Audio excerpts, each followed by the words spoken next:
ATM मधनं पैसे काढण्याची मर्यादा हटवली आणि त्यामुळेच पुन्हा देशभरात चलन तुटवडा निर्माण झालाय असा दावा देशभरातल्या एटीएमचं व्यवस्थापन पाहणाऱ्या हिटाची पेमेंट सर्व्हिस या कंपनीनं केलेला आहे। 1 एप्रिल नंतर खास करून नोकरदार वर्गानं एटीएम मधनं मोठ्या प्रमाणात पैसे काढले, ज्याचं प्रमाण सरासरीपेक्षा खूपच अधिक होतं असंही या कंपनीनं स्पष्टीकरण दिलंय।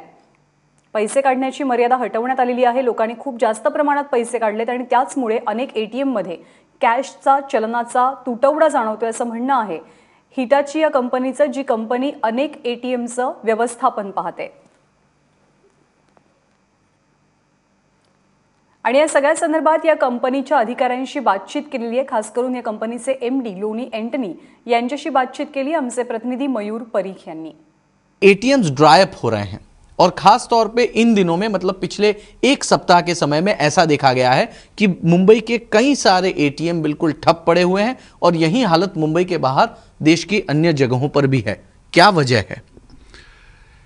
ये भी हो सकता है कि पहले जो लिमिट्स थे एटीएम्स के लिए after the demonetization had restricted customers to take lesser amount of cash. अभी क्या हुआ है कि from March 13th onwards the restrictions have all been removed. So average ticket size on ATMs prior to demonetization करीब 4,000 रुपये पर ticket size थे। वो over a period of time in November, December and January, February it had come down to करीब 2,000 रुपये हो गया था एवरेज टिकट साइज। हमारे जो एटीएम्स हम मैनेज करते हैं उसमें एवरेज टिकट साइज 4,000 से ड्रॉप करके 2,000 हो गया था over a period of time.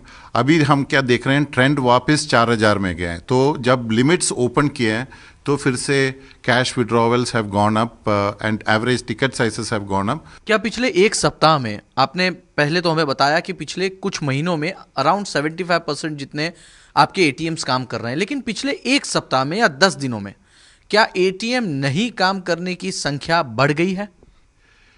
थोड़ा बहुत बढ़ गया है, मेरे ख्याल से 4-5% और भी बढ़ गया है। ये भी हो सकता है कि विड्रॉवल लिमिट्स निकालने के बाद, इफ़ यू विड्रॉवल लिमिट्स निकाला गया March 13 को, उसके बाद जो पहले जो सैलरी क्रेडिट्स हुए हैं ये मैंने March 31 के बाद और 1 अप्रैल में हुआ है।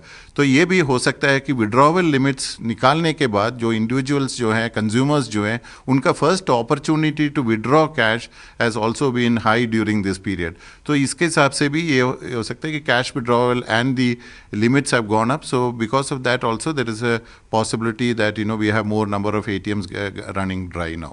And also in addition to the fact that genuinely we don't have more cash, which is during this period we should be getting normally more cash during the month end and the month beginning we normally get more cash from the banks because वो salary period रहता है, इसके लिए ज़्यादा withdrawal रहता है, उस period में ज़्यादा cash मिलता है। So वो proportionately ज़्यादा cash नहीं मिल रहा है। जब भी हम पूछते हैं तो उनको ये बोला जाता है कि 1 महीने 2 महीने में ठीक हो जाएगा। So we are all hoping and we continue to hope that things will come back to normal. As of now, it is not. तर काही दिवसातच किंवा काही महिन्यात ही परिस्थिती पूर्वपदावरती येईल असा विश्वास या अधिकाऱ्यांना वाटतोय।